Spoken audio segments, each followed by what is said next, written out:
Good evening, everyone, and welcome to our first webinar for international medical graduates who are on a pathway with the College of Surgeons.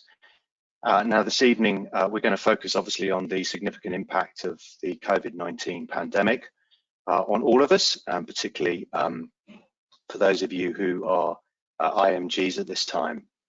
Now, before we go any further, I want to just acknowledge the traditional owners of the country throughout Australia and recognise their continuing connection to land, waters and community.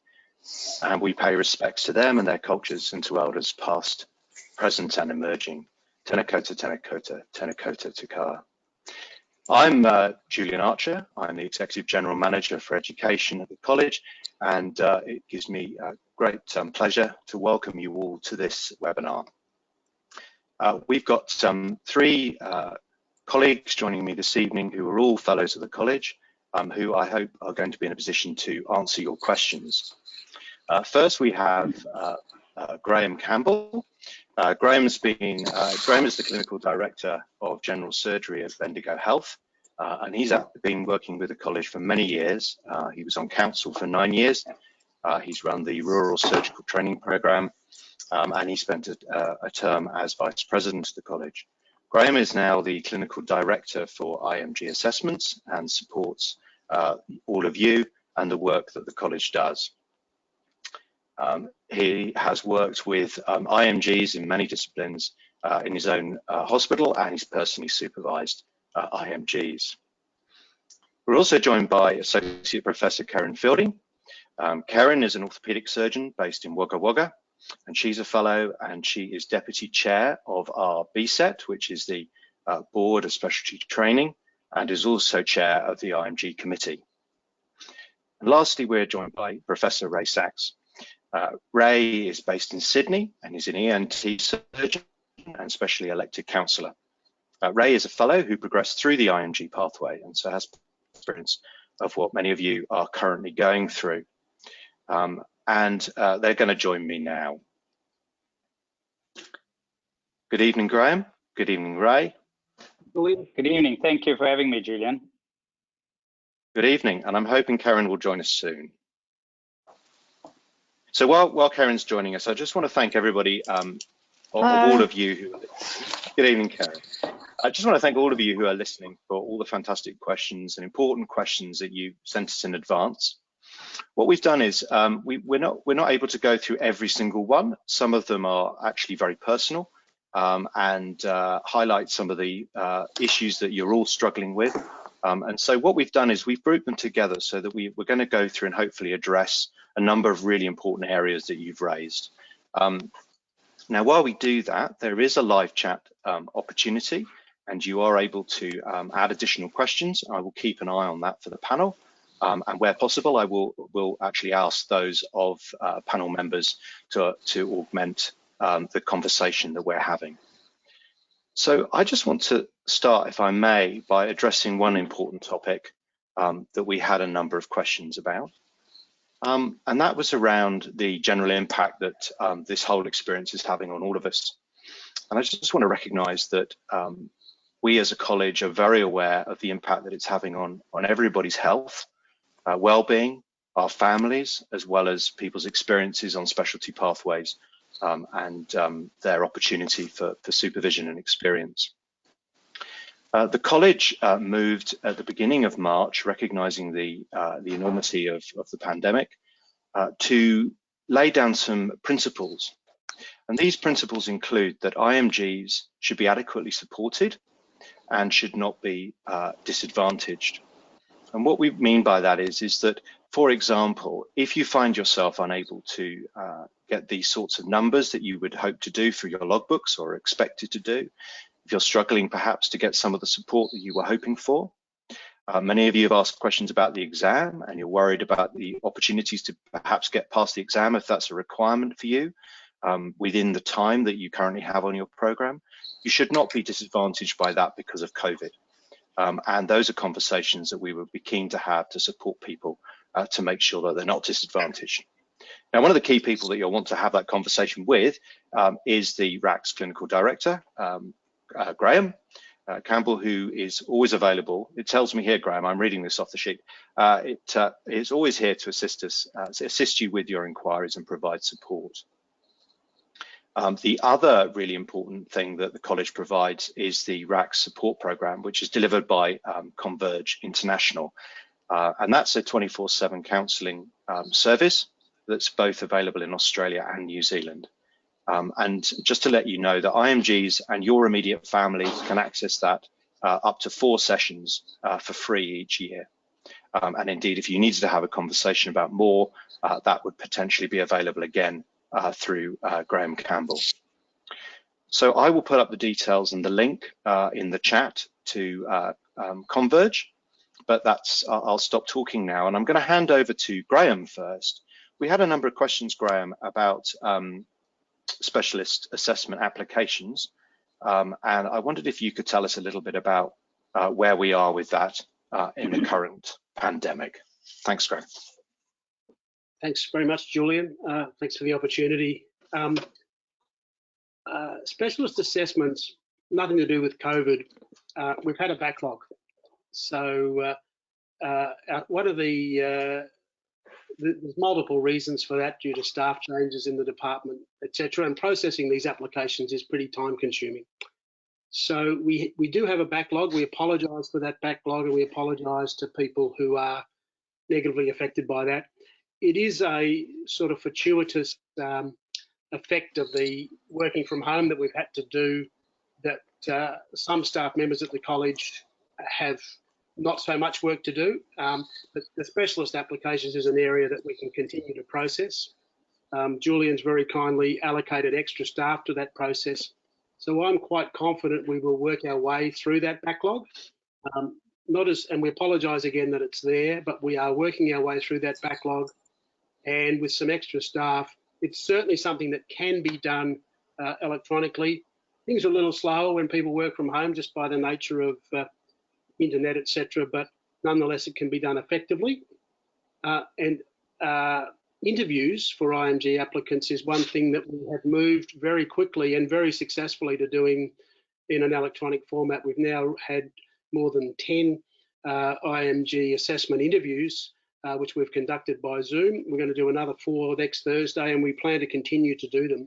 So hopefully we'll catch up on the backlog relatively soon. And the interviews for new prospective IMGs are going ahead at pretty much the same rate, if not a little quicker than we normally do. And we may, there's always, never waste a good crisis. We may never go back to the face-to-face interviews because, in fact, they're so successful being done electronically. Graham, thank you very much indeed. There's no additional questions at this time. Just to remind all of you on the webinar, you can type questions in, and if I'm able to, I will post them. So if there are thoughts or points of clarification that you'd like to ask as we go through, then please do put those into the questions slot. So I guess moving naturally on to those who are currently on a pathway. One of the big areas another area that's clearly been important and a concern is about hospital posts and about employment relationships and things like that. And Ray, I wondered if you were able to tell us a little bit about how you see that working out at the moment and the work that we're doing in that area. Well, thanks for that, Julian. Well, essentially, hospital posts are really each speciality board looks at hospital posts individually. The key parameter is that the speciality board is trying to ensure that the IMG will have appropriate supervision, appropriate access to complete the requirements in order to obtain FRACs. But each case is obviously treated on its own merits. Each IMG needs to submit a position description and give detailed information regarding the hospital position to the IMG assessments department, and then the individual specialty boards will review. There have been some questions about a problem with being unable to complete things in the hospital post as it is, and because of lack of access. And the truth of the matter is that historically, IMGs have been approved on an individual case-by-case basis to undertake part-time training. And we've certainly had IMGs in the past who've done, you know, a 0.5 FTE type of training. But it is important to note then that the standard 3 monthly assessments are then just converted to having, the IMG will need to have the requirements completed that they would have had in a 3 monthly assessment. Now they have to have it done in a 6 monthly assessment. So it really is just doubling the time, but it's still the same criteria that need to be filled. Each training board is really, really responsible for looking at the nominated position and assessing that it's appropriate and to make sure that it fulfills all the requirements for each IMG to complete their appropriate requirements to gain FRACs. I hope that answers your question. Yeah, it's great. Thank you, Ray. And related to that, we've had a question in about there being, you know, potentially significant implications for regional areas. This may be for you, Ray. It may be something that Karen would like to come in on. And is there any tracking of for candidates where there's potentially a great change in a specific position? So clearly, there are concerns, and I'm sure people are potentially experiencing change in the roles that they thought they were taking on. Well, I think, Karen, you might want to just address it from a rural point of view, and then I'll add my comment. I'm sorry, I don't understand the question. Is the question related to caseload or mix, or a change in the IMG being asked to do alternative duties? Yeah, I think the question relates to there being what happens if there's a significant change within a specific post. I mean, obviously, there is a process, isn't there, whereby which decisions are made about suitability of post, and there is a risk through this time that post changes significantly.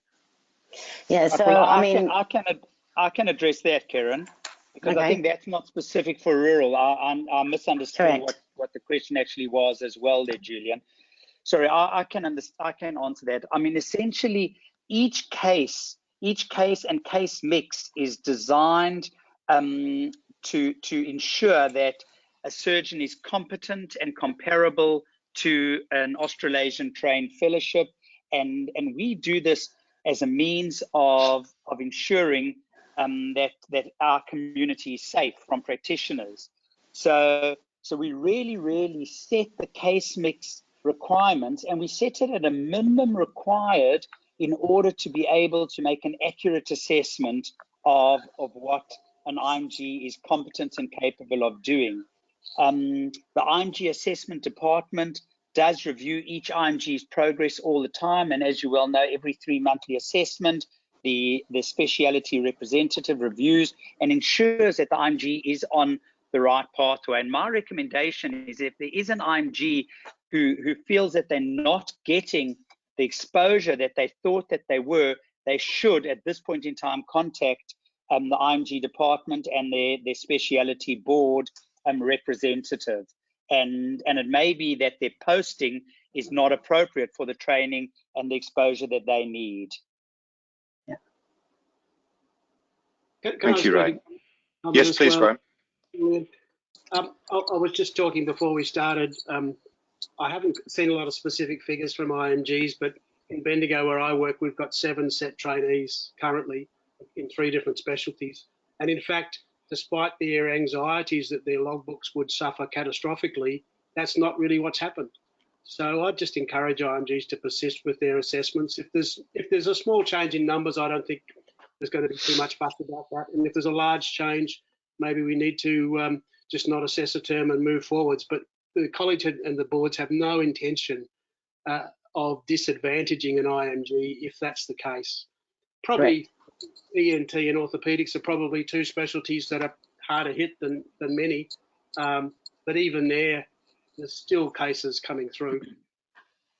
But even there, Graham, I mean, I can speak in terms of ENT, and our criteria, we've just said that you have to have, a certain amount of type A cases, of which a number of them have to be in the head and neck subspecialty, a number in otology, a number rhinology. And we've really set it at the minimum required to assess the candidate. And if somebody, it also depends on the type of case mix. If an IMG has shown that they're really competent in one of those subspecialties and they don't get the exact amount that's set, I don't think it's going to make a difference. But if they're just doing one type of operation, which is a very secondary routine operation in a subspecialty, and they're not demonstrating competence in things that are part and parcel of a speciality, well, then maybe their posting is not appropriate at the moment. It's Karen. So, for example, in orthopedics, it could be a problem for some people who are just doing trauma, and certainly in rural and regional where there's been a slower uptake in going back to doing any category 3 patients, people could be concerned with joint replacements and so on. So that is something to keep an eye on, but hopefully as the ban is lifted over the next couple of weeks, you should be able to get back to your caseload. Great, thank you. Slight sidestep to this, but obviously all these questions relate. Graham, I wondered if I could come to you around a question we've had in around APRA and the college's relationship there. And the question reads, how is RACS going to make sure that APRA will renew registrations for IMGs with provisional registration if they cannot be assessed / meet requirements? So if you're on limited registration, we regularly write, or I regularly write, letters to APRA supporting ongoing registration. So if you're an IMG on a pathway, we'll continue to write those letters of support for registration. If your period of assessment needs to be extended, say because you haven't had access to an exam, then I will continue to write on behalf of the college letters of support for your registration. We had a discussion with APRA about several issues last week, and I have no doubt they'll continue to accept our recommendations because APRA has come out with similar statements. They've come out with a document on their website about their response to COVID, and one of their responses is that no one should be disadvantaged in terms of registration. So an IMG on a pathway, if your pathway is delayed through no fault of your own, the college will continue to support your registration with APRA, and APRA, I'm confident, will continue to register you. I'm very confident. Thank you, Graham. Now, I've got a question here that relates to the fellowship exam, and we've certainly mentioned exams a few times. So perhaps we could just come to that next, Graham, just to talk a little bit about the fellowship exam. I might just share with you that I was at the the latest court meeting of examiners for fellowship yesterday. Karen was there as well, and I guess that we would report that there is huge kind of willingness and enthusiasm about trying to pull a fellowship exam together before the end of the year. But there's still quite a lot that would be required to do that. It's still quite challenging. And obviously we're in environments and conditions that change from week to week. And so that's still a working piece. So I think at this stage we are basically saying that one of the principles we've had in place is that exams are currently suspended until further notice, but that we will give 3 months notice should something change. And I think, you know, I want to share that there is clearly, and Karen may want to say a little bit more about this, there is clearly a willingness to try with the recognition of how important this is, a recognition of the need, the desire to help IMGs and trainees to get through this process, but also recognizing the really quite unprecedented circumstances in which we're trying to work these things through. Karen, would you like to say anything more, or Graham, any reflections? I'd just like to reassure everybody that the amount of work going on behind the scenes is enormous, and the collegiality between all the specialty groups. Obviously, it's a one college exam, and we need to try and work together to get it very similar. And you know, that's quite tricky. But I just want to confirm to all of you that we're working hard to get this exam up this year.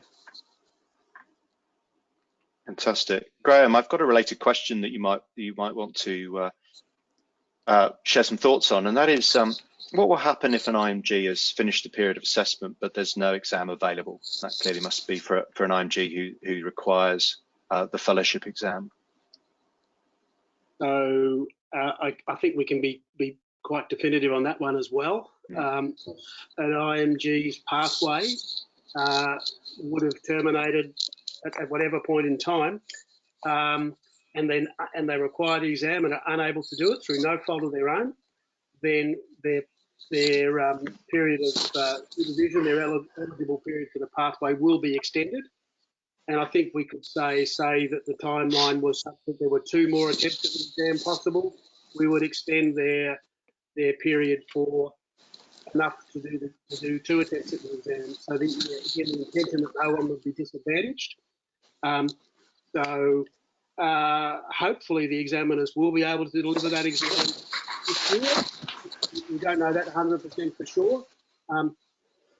Group of IMGs, I've really got sympathy for those of you out there who've studied hard, worked, probably spent 2 or more years of your life preparing with a particular time frame in mind.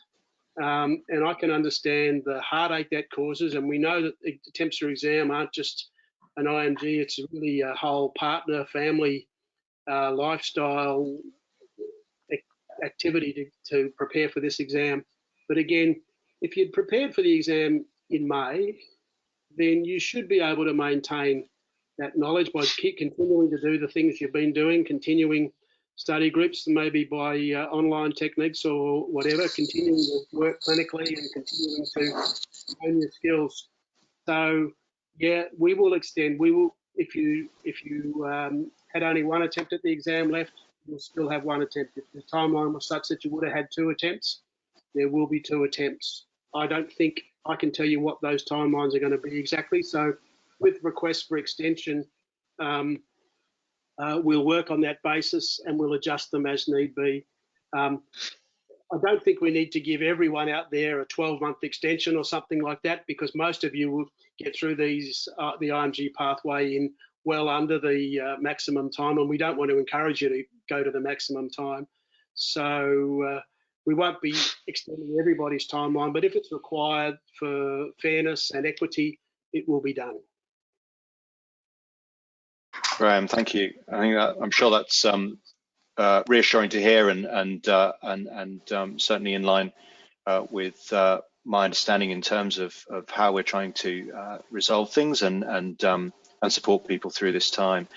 Another related area, Graham, again, if I come to you, is around CPD requirements. Clearly, that might be another area that could be negatively impacted during this time.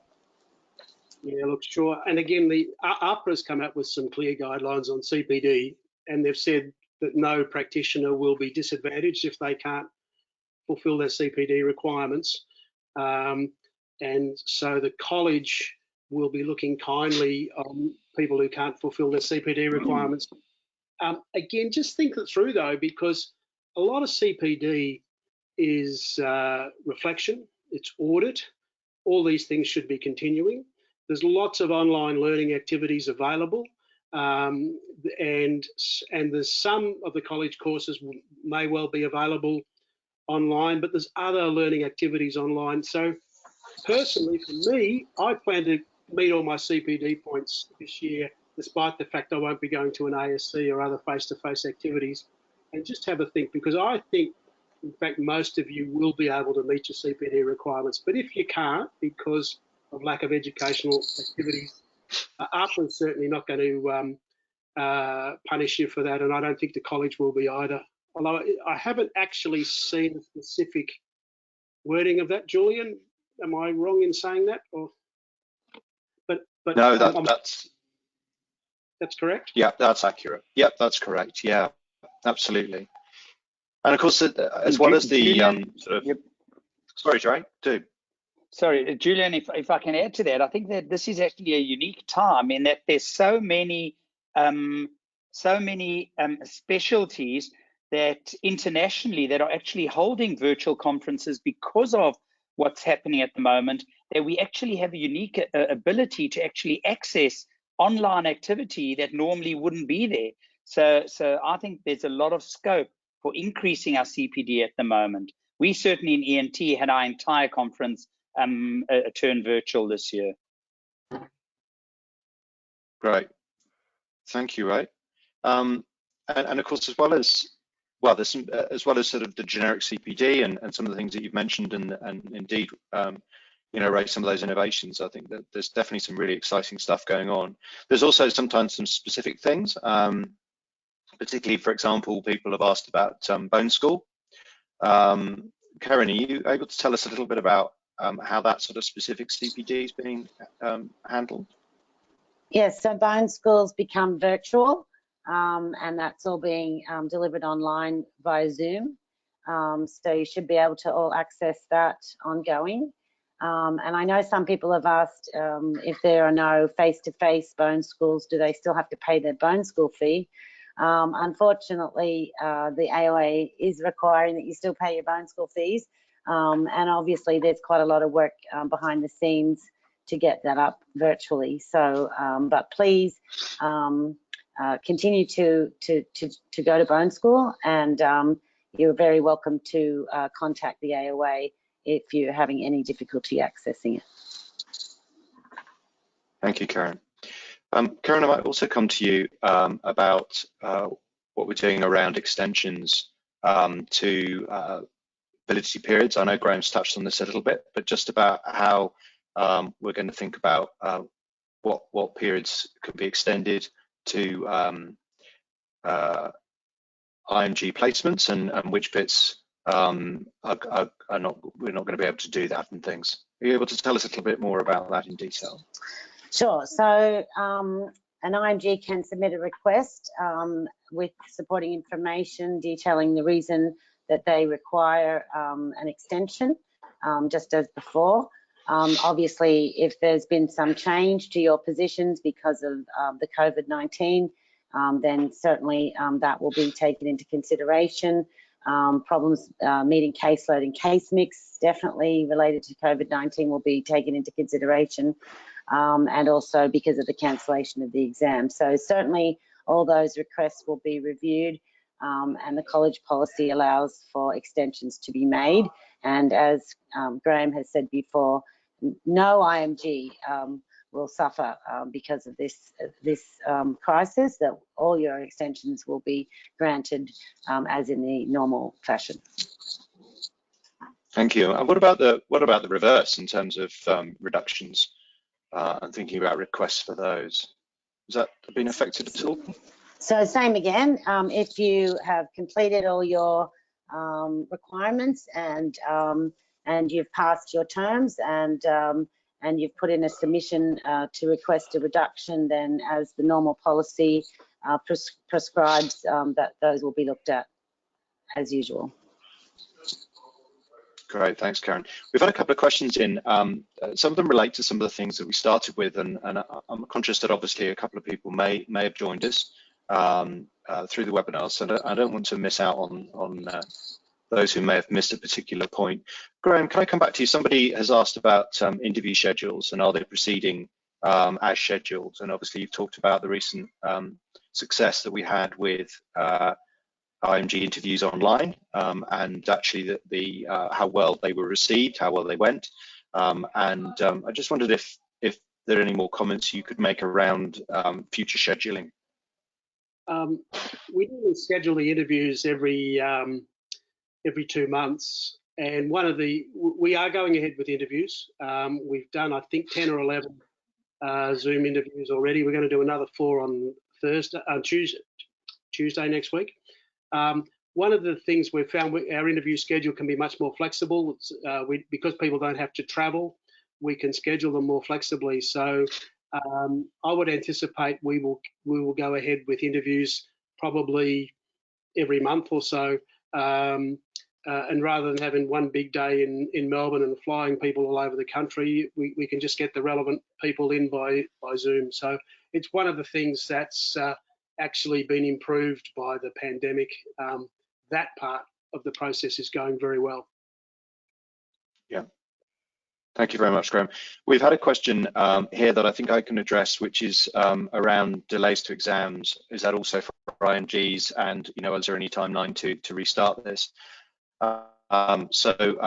We did talk about this a little bit, but just to reiterate, we've said that all exams, so that's for everybody, trainees, IMGs, and indeed the exams that are required prior to selection into training programs. So everything that the college does currently has been suspended until further notice, and that we'll give 3 months notice for when things are going to, at least 3 months notice for when things will restart.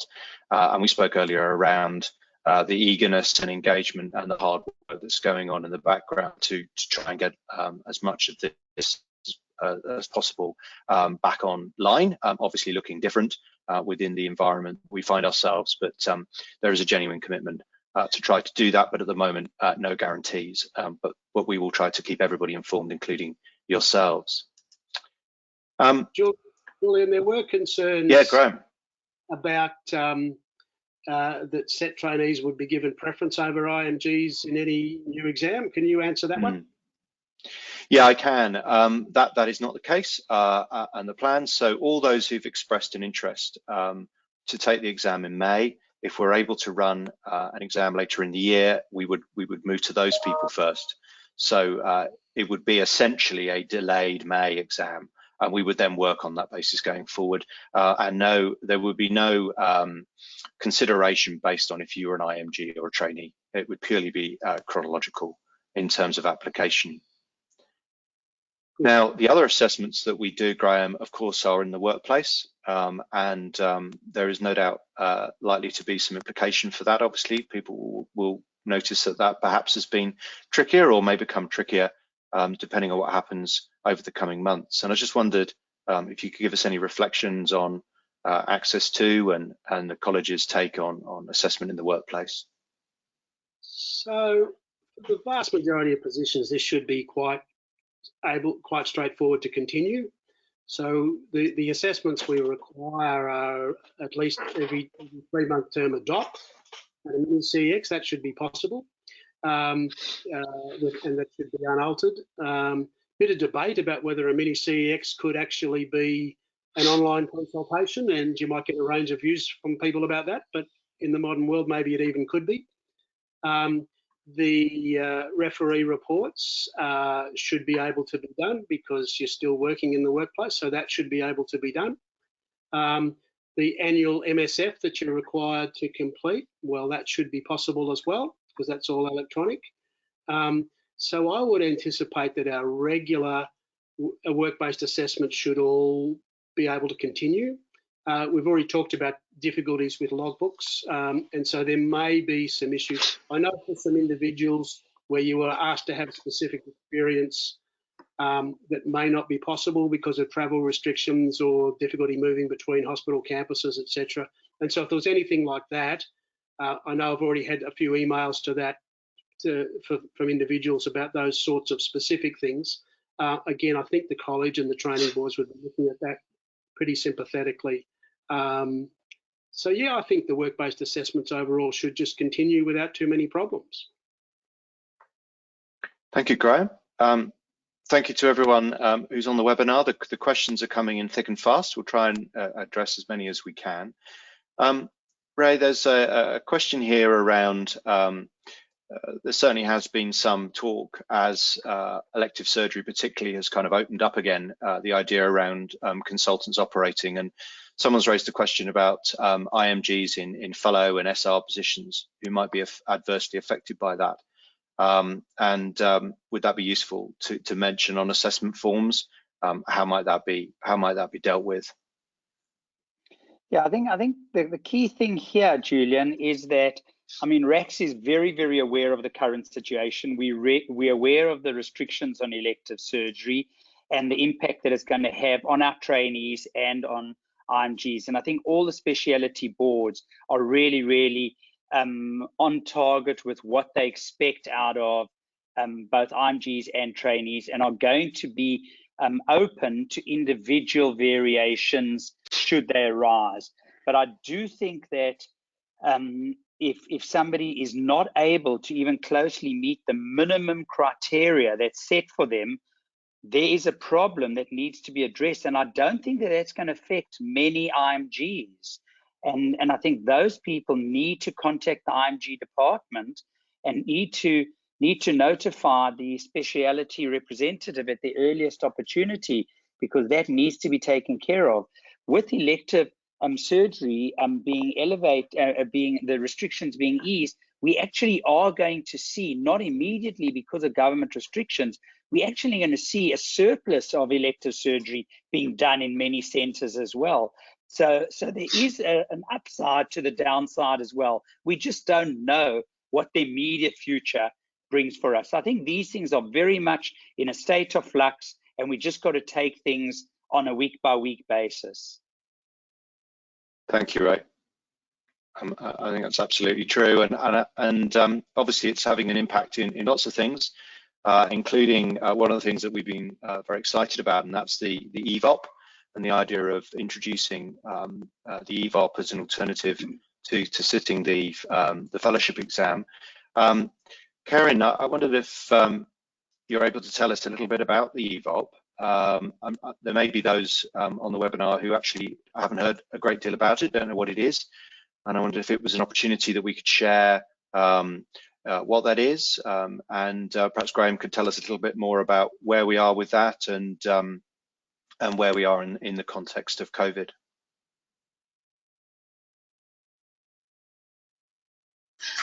Thanks, Julian. So the EAVEUP is a program it's a pilot program that we started last year to look at workplace-based assessment for IMGs in Australia, to see whether or not that would be an alternative to the FEX for people that had done more than 5 years of practice after their own fellowships in their own countries.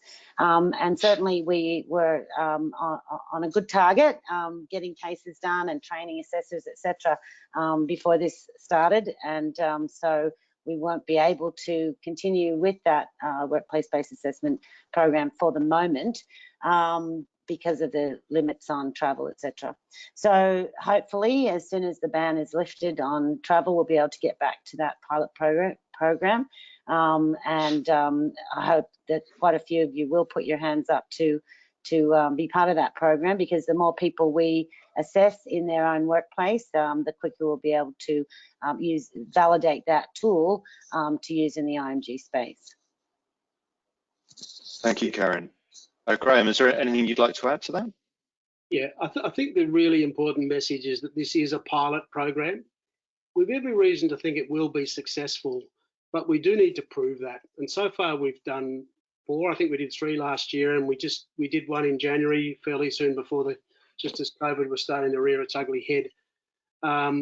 We do need to do it in a range of specialties, in IMGs from a range of backgrounds and countries of origin, to prove its effectiveness. How many of those we need to do to prove its effectiveness, we haven't exactly got a number. So far the results are extremely positive. We are actually pretty confident that we can assess competence in the workplace, but it still needs to be proven. So I know all of you that have got the exam in front of you would love me to tell you that you won't need to do the exam and this will be the case. I don't believe that's likely for at least a year or 2 or maybe longer, and we do need to prove the case. So we'd love to do some EAVEUPs with you, and even if it's not going to alter the need for exam, it does give very valuable feedback and insight into performance. But again, we can't proceed even with that until the travel bans are elevated. And I'm very optimistic for where we might be in 5 years' time. But for those of you who are attending tonight, if you've been asked to do the exam, plan on doing the exam. Thanks, Graham. You're right about interest. We're getting people volunteering live on the webinar, so we'll try and capture those names for the future. Fantastic. So thank you. Just a further question.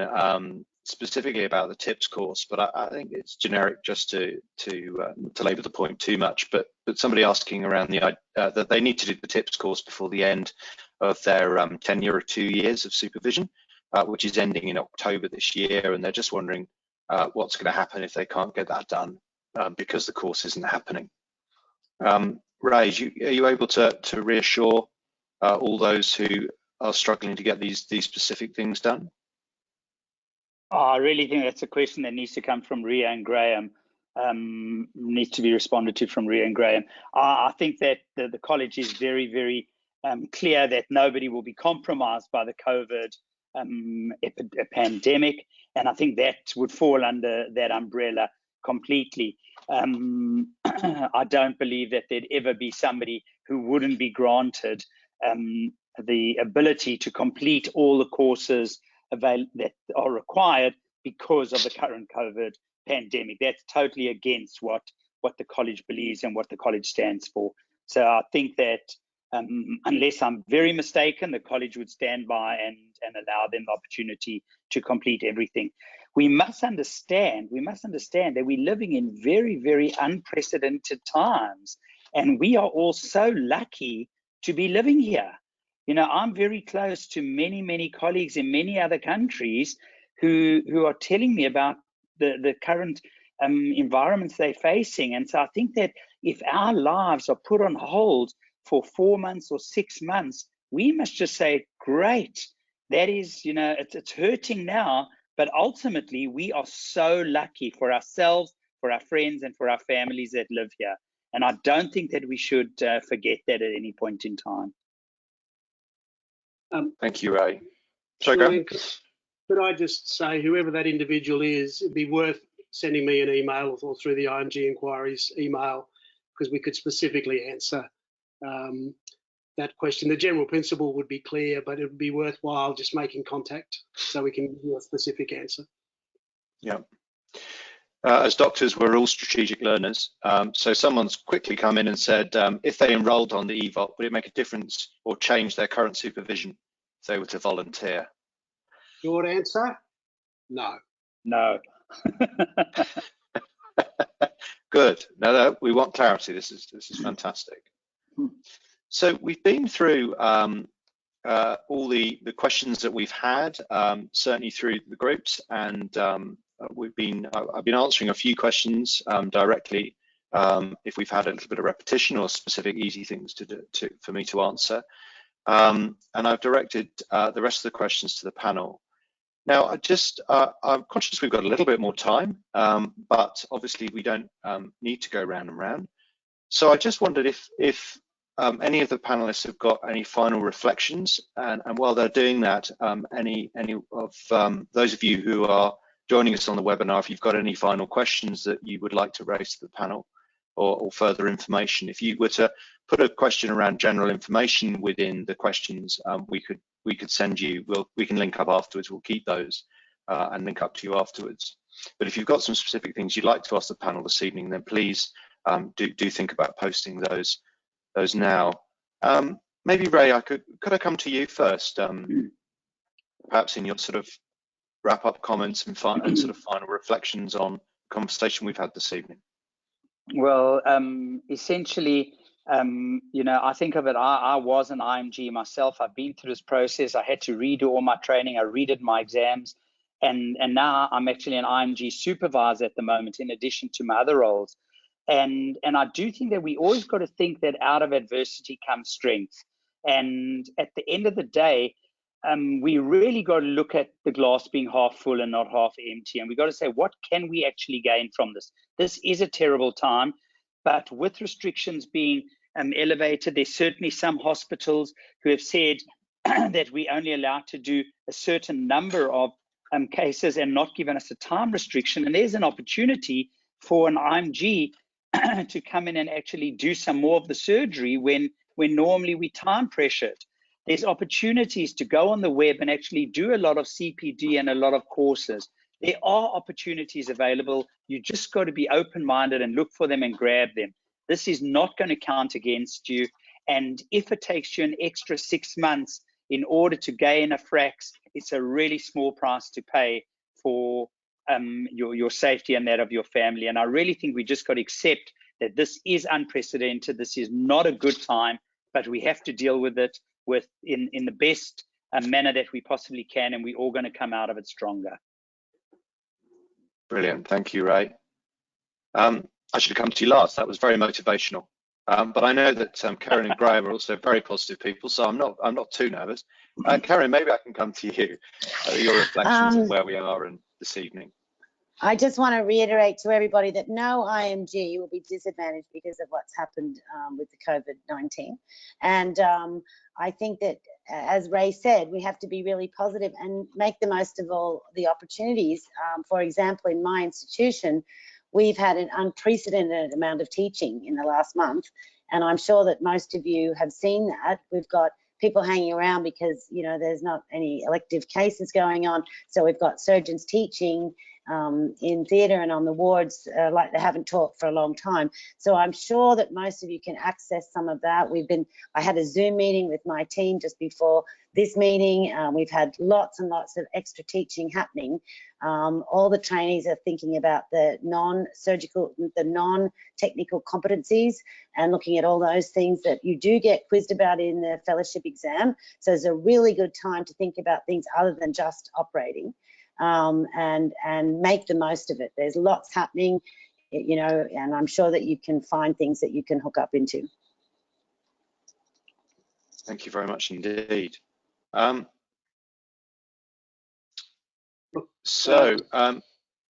listen. Well, this is always what happens when you say that we're going to start to wrap up. Everybody warms up, and all the questions are firing in.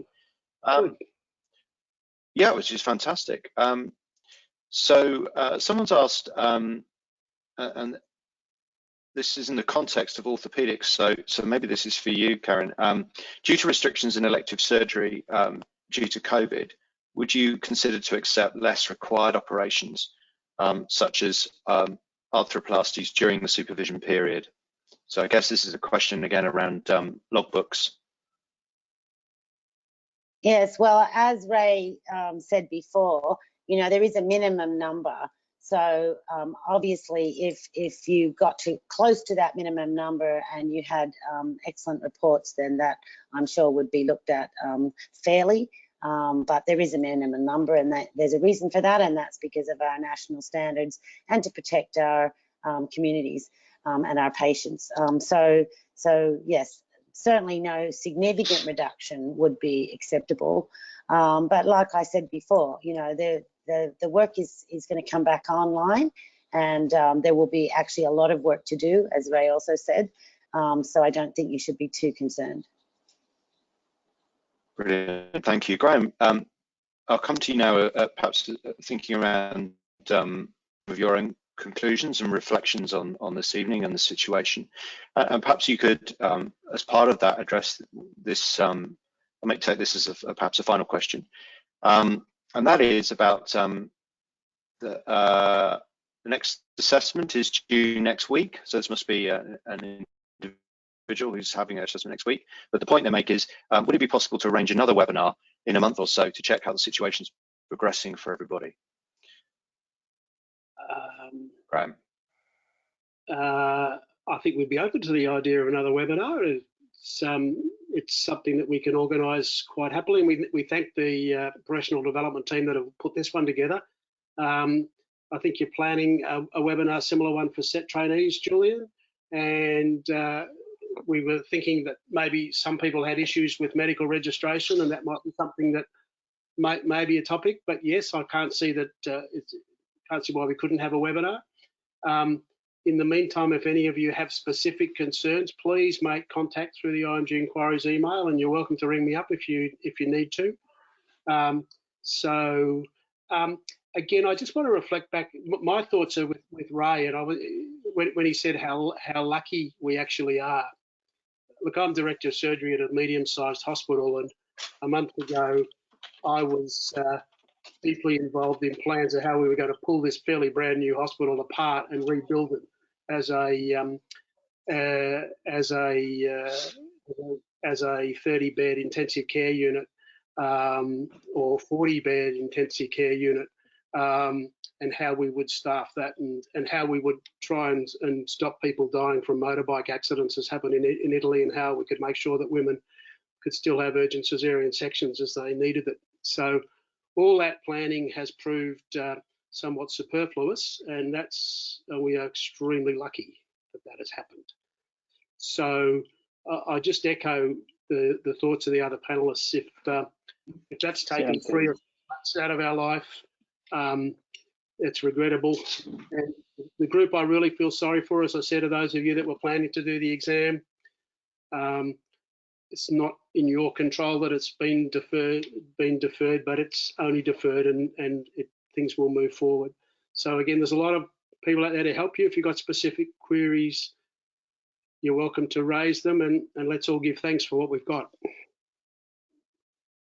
Graham, thank you. And I'm going to wrap up now by passing on some thanks. There have been a whole plethora of thank you notes from people who've joined us on the webinar, which include things like, just wanted to let you know this has been immensely helpful. Just to thank you all for a great webinar and having the opportunity to hear from you about such important points that we faced during the IMG pathway. Thanks. Thank you very much. So I want to add my thanks to each of you on the panel. Thank you, Graham. Thank you, Karen. Thank you, Ray. But particular thanks to all of you on this webinar, and also to the hidden team, the members of my team who Graham mentioned, who've been quietly in the background helping this happen, and have included recording this.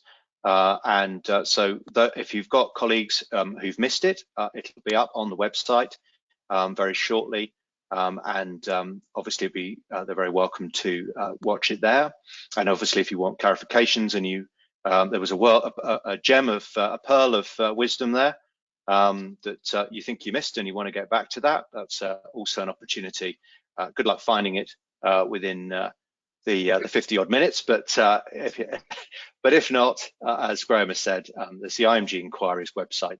There's Graham himself. I've shared the email address, the webpage for Converge for any of you or families who are struggling at this time. And I think what many of us have been saying is that this is very unusual. It's a strange situation.